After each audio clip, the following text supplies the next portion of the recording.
Okay, here we go. Focus. Speed. I am speed.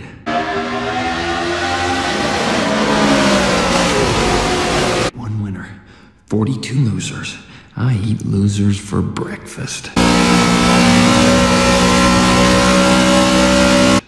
Speed. Faster than fast, quicker than quick. I am lightning.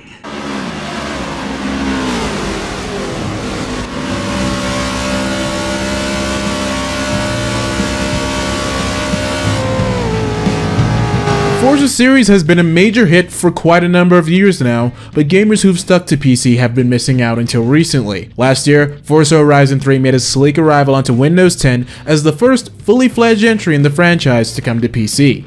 Now, we have Forza Motorsport 7, following up with a more simulator-based style. I'm happy to report that it's some serious fast-paced fun, but there are a few issues in the way of making it a totally amazing racer on PC.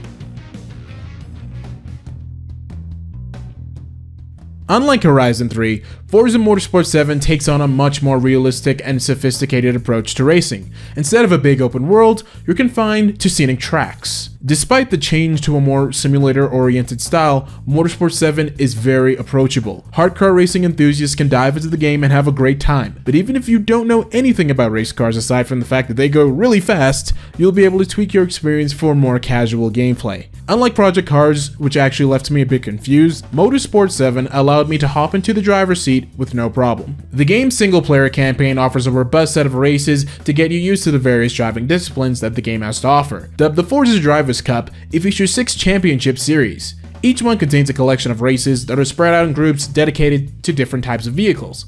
Playing the campaign is a great way to familiarize yourself with all the different vehicles in the game and also the different tracks. Speaking of vehicles, Forza Motorsport 7 has over 700 for you to drive. That massive collection is made up of a pretty sizable variety. There are new cars, old cars, really fast cars, electric cars, and cars that aren't even cars.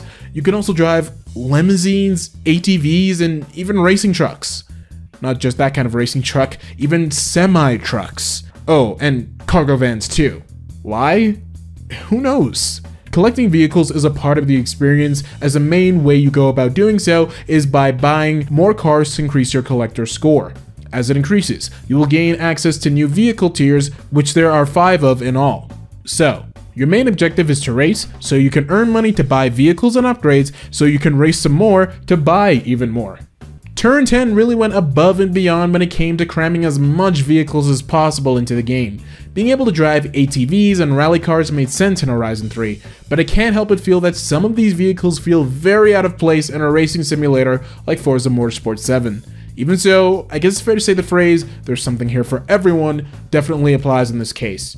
The main thing to take away is that all of these vehicles at least feel very unique.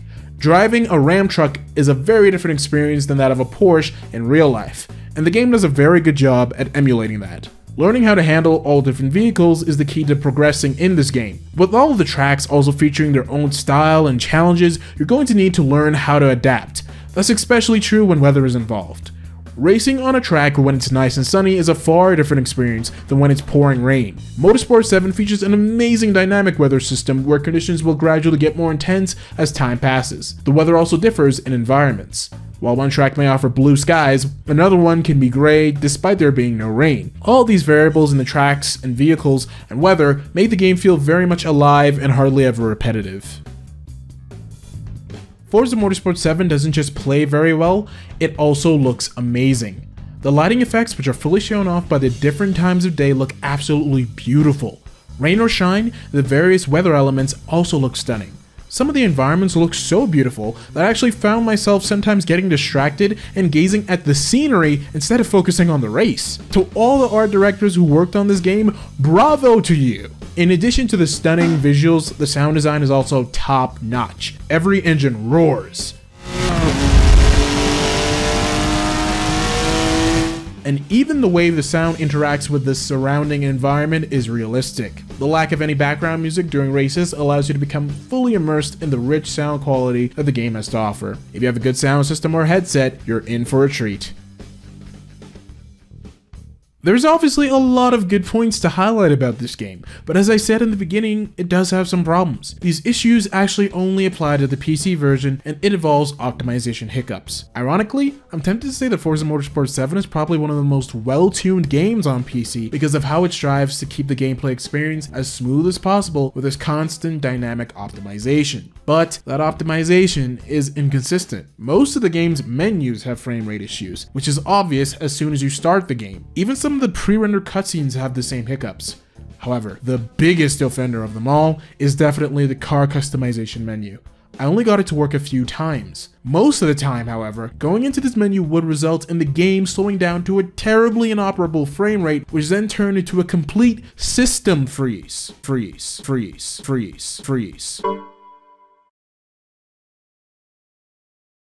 As a game from a Microsoft studio, I have to hold the developers at a higher level of responsibility than usual. Forza Horizon 3 had similar performance issues for 6 months. I was hoping Turn 10 Studios would have learned from that experience, but obviously not. They need to get these problems fixed as soon as possible. My last main complaint would have to deal with the game's file size. At 100 gigabytes, Forza Motorsport 7 is a very big game. To those of you who don't have the best internet speeds, I'm terribly sorry. The reason why the game is so huge is because it includes 4K assets. While it's nice that Turn 10 is taking care of 4K fans, they also decided to give the game relatively modest system requirements. That means there will no doubt be a lot of non-4K machines playing this game. On that note, the enhanced assets should have been an optional download, like they are in the Xbox One X version. Ultimately, while Forza Motorsport 7 has some speed bumps on PC, it's still an amazing racer. In fact, if Turn 10 can iron out the problems, I dare say it would make it the best racing simulator to come to PC yet. With its gorgeous visuals, amazing sound design, massive amount of vehicles, great selection of courses and different types of races, I can definitely recommend that you pick up Forza Motorsport 7 regardless of whether you're a car enthusiast or just a casual racer. It's fast-paced fun for everyone. Thanks for watching another PC gaming enthusiast review. I hope to see you in the next one.